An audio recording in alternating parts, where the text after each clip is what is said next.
થાક્યા। VTV ન્યૂઝના સંવાદદાતાએ મહિલા સરપંચને સવાલ કરતા તેમણે મૌન ધારણ કરી લીધું।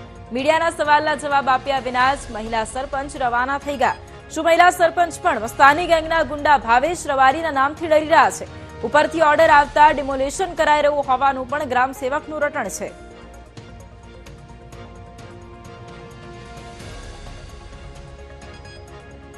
તમે સરપંચ છો ને તમારે બોલવું પડે કે શું હતું? તમારું નામ શું એમ કહો ખાલી, તમારું નામ શું? જમનાબેન। જમનાબેન, અત્યારે આ જે કાર્યવાહી થઈ રહી છે તે કઈ કાર્યવાહી થઈ રહી છે?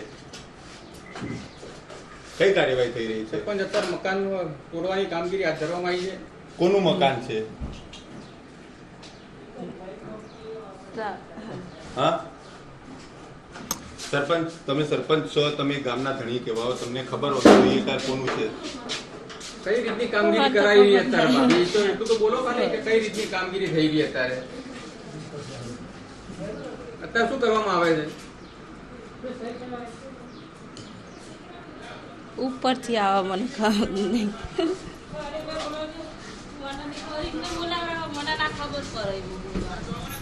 અત્યારે હાલ જે ગૌચર જમીનની અંદર જે દબાણ હતું એમાં ઉપરથી નોટિસ મળેલી છે, એના આધારે તાલુકા પંચાયત દ્વારા કામગીરી ચાલુ છે।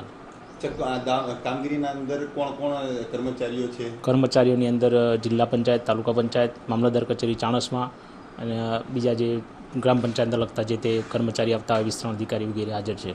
અરજી શું મળી હતી? અરજી આજે ગૌચરમાં દબાણ છે એની કોનું હતું ફાર્મ?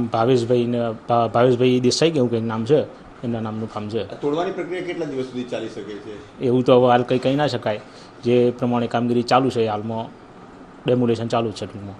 ચાણસ્માના જીલિયા ખાતે જે રીતે ભાવેશ રબારી દ્વારા જે ગૌચરની જમીન ઉપર ગેરકાયદેસર આખું પોતાનું આશિયાનું એટલે કે ફાર્મ હાઉસ બનાવવામાં આવ્યું હતું, છેલ્લા બે દિવસથી ડિમોલેશનની કામગીરી હાથ ધરાઈ છે। ત્યારે દ્રશ્યો બતાવવા માંગીશ કે વીટીવીની ટીમ પહોંચી છે જીલિયા ગામ ખાતે। જીલિયા ગામના ગ્રામજનોને આ બાબતે પૂછવાનો પ્રયાસ કર્યો, પરંતુ જે જીલિયા ગામના ગ્રામજનો છે તેઓ આ બાબતે કંઈ પણ બોલવાનો ઇનકાર કરી રહ્યા છે અને તેઓ માત્ર ઔપચારિક જણાવી રહ્યા છે કે જીલિયા જે ફાર્મ આવેલું છે તે જીલિયા ગામથી 2 કિલોમીટર દૂર આવેલું છે અને અહીંયા ક્યારે કોણ આવે છે અને કોણ જાય છે તે કોઈને પણ ગ્રામજનોને ખબર નથી। એટલે ક્યાંક ને ક્યાંક ગ્રામજનો પણ આ બાબતે ક્યાંક ધાક પીછોડો કરતા હોય એ રીતના જોવા મળી રહ્યું છે, કારણ કે ગામથી 2 કિલોમીટરના અંતરે ફાર્મ તો આવેલું છે, ગ્રામજનોને એ પણ ખબર છે, પરંતુ ત્યાં ગાડી રાત્રિના સમયે કોણ આવે છે કોણ જાય છે તે કોઈને ખબર નથી। બીજી તેઓ માત્ર ઔપચારિક જણાવી રહ્યા છે કે જે ભાવેશ રબારી છે છેલ્લા ઘણા સમયથી અમદાવાદ સ્થાયી થઈ ચૂક્યો છે, એટલે કે ગામની અંદર માત્ર કોઈ પ્રસંગ હોય ત્યારે તેઓ અહીંયા આવતા હોય છે। એટલે કહી શકાય કે આ બાબતે અનેક પ્રયાસો કર્યા, પરંતુ આ બાબતે ગામમાંથી કોઈ પણ વ્યક્તિ હાલ બોલવા માટે તૈયાર નથી। એટલે કહી શકાય કે જીલિયાની અંદર જે ફાર્મ આવેલું છે તે ગૌચર જમીનની અંદર બનાવવામાં આવ્યું છે, પરંતુ આ બાબતે ગ્રામજનો પણ કંઈ પણ બોલવાનો ઇનકાર કરી રહ્યા છે।